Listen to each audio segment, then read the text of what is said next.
মেয়েটি হঠাৎ নিজের বাড়ি একেবারে তছনছ করে ফেললো। এরপর দালাল ডেকে বাড়িটা বিক্রি করে দিল। বাবা মা আর ভাই বাড়ি ফিরে দেখে পুরো বাড়ি লন্ডভন্ড, আর সে বাড়িটি বিক্রি করে দিয়েছে। ভাই ক্রেতাকে মারধর করে। দালাল সঙ্গে সঙ্গে মেয়েটিকে ফোন করে জানায়। মেয়েটি দালালকে বলে 30 লাখ টাকা জরিমানা দাবি করতে। ওই 30 লাখই ছিল বাবা মায়ের পেনশনের টাকা। এই জীবনে সে তাদের শিক্ষা দিতে চায়। আগের জীবনে সে লোভী বাবা মা আর অকর্মা ভাইকে বাঁচাতে প্রতিদিন প্রাণপণ কাজ করত। ভাইয়ের জন্য 50 লাখ টাকা জোগাড় করতে গিয়ে হার্ট অ্যাটাকে হাসপাতালে যায়। ডাক্তার তৎক্ষণাৎ অপারেশনের কথা বলে, কিন্তু বাবা মা মাত্র 10 লাখ টাকার জন্য অপারেশন না করিয়ে মৃত্যুর মুখে ঠেলে দেয়। আর ভাই সম্পত্তির উইল নিয়ে হাজির হয় বাড়িটা নিজের নামে করতে। এই অকৃতজ্ঞ পরিবারকে দেখে মেয়েটির আগে প্রায় মারা যাচ্ছিল। মৃত্যুর একেবারে মুখে থাকতে হঠাৎ সে এক অদ্ভুত আওয়াজ শোনে, অভিনন্দন, আপনি নিজের জন্য যত খরচ করবেন তার শতগুণ ফেরত পাবেন। সিস্টেম চালু হতেই মেয়েটি অলৌকিক ভাবে আবার বেঁচে ওঠে। সে বিছানা থেকে লাফিয়ে উঠে ভাইকে মারতে শুরু করে। বাবা মা তাকে থামতে বলে, না হলে সম্পর্ক ছিন্ন করার হুমকি দেয়। মেয়েটি শুনে বরং খুশি হয়, তবে সম্পর্ক ছিন্নের আগে নিজের সবকিছু সে ফিরিয়ে নিতে চায়। মেয়েটি একটি দোকানে ঢুকে আগের জীবনে টাকা বাঁচাতে সে সবসময় সস্তা জিনিসই কিনত। এই জীবনে সে শুধু নিজের জন্য বাঁচবে। এক গাদা জিনিস কিনে সে কাউন্টারে দাঁড়ায়। পেমেন্ট করতে সিস্টেম নোটিফিকেশন দেয় শতগুণ ফেরত হয়ে আসে 10,000 টাকা। মেয়েটি বুঝে যায় সিস্টেমটা একদম সত্যি। নিজের জন্য খরচ করলেই শতগুণ টাকা ফেরত আসছে। সে এবার বিলাসিতায় মেতে ওঠে। ঠিক তখনই প্রতিবেশীরা ফোনে অভিযোগ করে তার বাবা মা সিঁড়ি ঘরে আবর্জনা ছড়িয়ে ছিটিয়ে রেখেছে। দুর্গন্ধে প্রতিবেশীরা অতিষ্ঠ।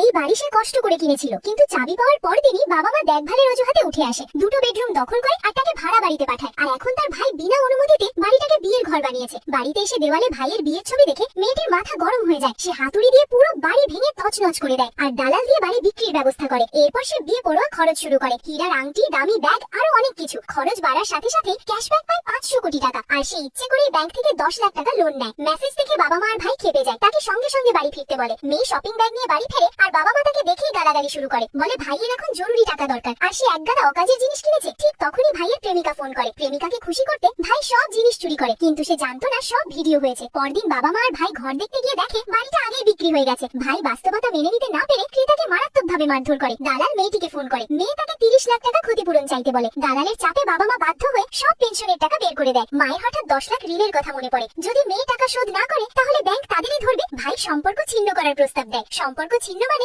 ঋণের দায় নেই, তাদের এক পয়সাও দিতে হবে না। বাবা মা ফোন করে মেয়েকে বাড়িতে ডাকে। উদ্দেশ্য বুঝেই মেয়েটি এক মুহূর্তও না ভেবে সই করে দেয়। ঝামেলা শেষ ভেবে ভাই চুরির জিনিসপত্র বিক্রি করে একটি দামি গাড়ি কেনে। পরদিন 3 জন গাড়ি চালিয়ে নোটারি অফিসে যায়। মেয়েটির ছোট ই-বাইক দেখে ভাই ব্যঙ্গ করে হাসতে থাকে। 3 দিন পর তার বিয়ে। পুরনো সম্পর্কের খাতিরে তাকে বিয়ের দাওয়াত দেয়। মেয়েটি হাসি মুখে রাজি হয়। সব কাজ শেষ করে তারা বের হতেই এক সারি বিলাসবহুল গাড়ি আসে। ভাই ভাবে নিশ্চয়ই কোনো ধনী কন্যা এসেছে। গাড়ি থেকে একদল কালো পোশাকের লোক নামে। তারা মেয়েটির সামনে মাথা নোয়ায়। তারা 3 জন অবাক, কি এইসব গাড়ি কি তার?